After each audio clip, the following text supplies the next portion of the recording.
یہی بات اللہ اپنے حبیب سے کہتا ہے، میرے نبی قم اللیل الا قلیلا نصفہ او انقص منہ قلیلا او زد علیہ ورتل القرآن ترتیلا انا سنلقی علیک قولا ثقیلا ان لک فی النہار سبحا طویلا۔ میرے محبوب تیرا دن میں کام ہے بہت زیادہ، تو رات مجھے دیا کر، رات کو اٹھا کر تیری میری بات ہونا بھی ضروری ہے۔ دعوت میں اتنا نہ لگ کہ تیری میری بات ہی نہ ہو، تبلیغ میں اتنا نہ لگ کہ تیری میری بات ہی ختم ہو جائے، تو رات کا وقت مجھے دیا کر، اس میں تو اور میں آپس میں بات کریں گے۔ رات کی گفتگو ویسے بھی بہت پرسکون ماحول میں ہوتی ہے، اور کوئی اس وقت بلانے والا نہیں ہوتا اور کوئی اس وقت خلل ڈالنے والا نہیں ہوتا، تو رات کو میرے پاس آیا کر، مجھ سے بات کیا کر، اس لیے کہ دن میں تجھے لمبا تیرنا ہے۔ عجب بات ہے، یہ نہیں کہا دن میں تیرا کام بڑا ہے، تیری مشقت زیادہ ہے، تیری دعوت کی مشغولی زیادہ ہے، دن میں تجھے لمبا تیرنا ہے۔ دعوت کے کام کو، تبلیغ کے کام کو تیرنے سے تشبیہ دی، تیرنے سے۔ مکے میں تو پانی کا قطرہ نہیں، پانی کا قطرہ نہیں، زمزم کے سوا کوئی کنواں نہیں ہے، تو وہ کون سا پانی ہے جس میں اللہ کا نبی تیر رہا ہے؟ دعوت کی محنت کو اللہ نے تیرنے سے تشبیہ دے کر ایک خوبصورت مطلب ہماری طرف منتقل کیا ہے کہ چلنے والا اپنی مرضی سے چل بھی سکتا ہے، کھڑا بھی ہو سکتا ہے۔ گاڑی میں سفر کرنے والا مرضی سے گاڑی کو روک بھی سکتا ہے اور چلا بھی سکتا ہے، اور اس سے باہر نکل کے کھڑا بھی ہو سکتا ہے۔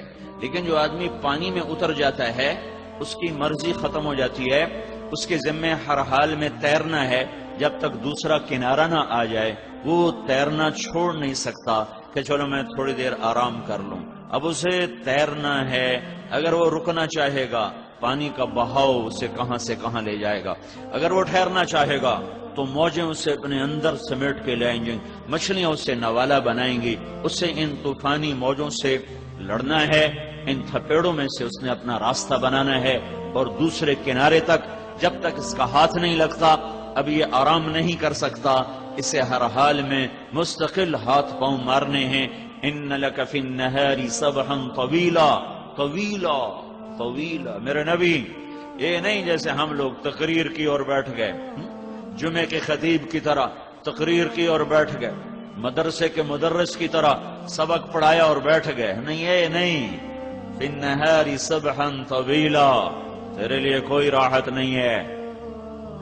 جب یہ آیت آئی یا ایھا المدثر قم فانذر وربک فکبر وثیابک فطہر والرجز فہجر ولا تمنن تستکثر ولربک فاصبر، تو اس پر اللہ کے نبی نے فرمایا خدیجہ میرا بستر لپیٹ دے، میرے آرام کے دن ختم ہو گئے۔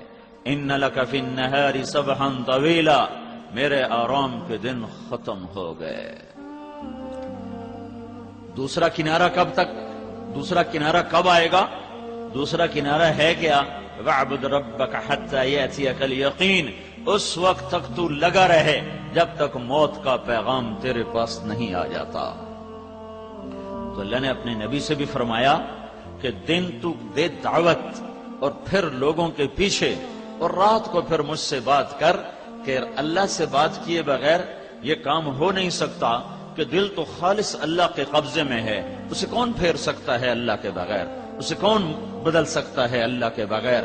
نبیوں سے بڑھ کر کوئی دعوت نہیں دے سکتا، ان سے بڑھ کر کوئی ہمدرد خیر خواہ نہیں ہوتا، ان سے بڑھ کر کوئی اندر میں کڑن اور غم اور گھٹن لینے والا نہیں ہوتا، لیکن اس کے باوجود لوگ اکڑ گئے، نہیں ایمان لائے۔ ابو جہل نے کہا میں قسم کھاتا ہوں کہ یہ سچا نبی ہے پر میں ایمان نہیں لاؤں۔